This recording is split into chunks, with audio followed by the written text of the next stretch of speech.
ഒരുപാട് പഴക്കമുണ്ട്. ശബ്ദമൊന്നും ശരിയല്ല. ഇവനെ വിശ്രമ ജീവിതത്തിന് അയക്കേണ്ട കാലം കഴിഞ്ഞല്ലോ ശങ്കു. ഒഴിവാക്കിക്കളാ. തെരുവിലായാലും അപശബ്ദം പാടില്ലല്ലോ. ഓർമ്മ വെച്ച കാലം തൊട്ട് ഇവൻ എന്റെ കൂടെ ഉണ്ട്. ഏതോ ഒരു തെരുവിൽ വെച്ച് ആശാൻ എന്റെ കൈ തന്നതാ. ഇപ്പൊ ഇവന്റെ താളമാ എന്റെ താളം. അത്രയ്ക്ക് ഞാൻ വിചാരിച്ചില്ല. പഠിക്കണേ. പഠിക്കണേ. ഇതിന്റെ തോലൊക്കെ ഒന്ന് മാറ്റി ചരടൊക്കെ ഒന്ന് മുറുക്കി നല്ല കുട്ടപ്പനാക്കി എടുക്കണം. ഒരു 3-4 ദിവസം പിടിക്കും. അതുവരെ തന്റെ ആവശ്യത്തിന് ഇത് വെച്ചോളൂ.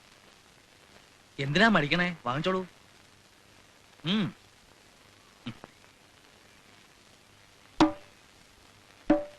പണി തീർത്ത് വെച്ചതാ, ആരും കൈവച്ചിട്ടില്ല. ഇവന്റെ തുടക്കം ഒരു നാടോടി താളത്തിലാവട്ടെ. ഇരിക്കെ.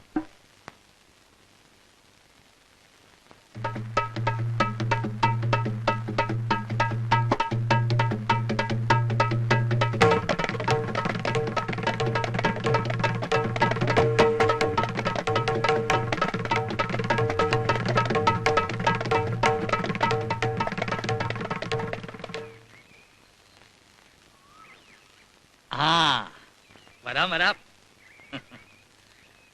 അറിയോ, കാക്കരക്കടവില് ഇയാളെ അറിയാത്തവരില്ല ഇപ്പോ. സൈക്കിൾ അഭ്യാസി. തരികിട അഭ്യാസം മാത്രമല്ല, സംഗീതവും ഉണ്ട് ആവശ്യത്തിന്. സാവിത്രിക്കുട്ടി എന്റെ മരുമകളാ. ഞാൻ ഇറങ്ങട്ടെ.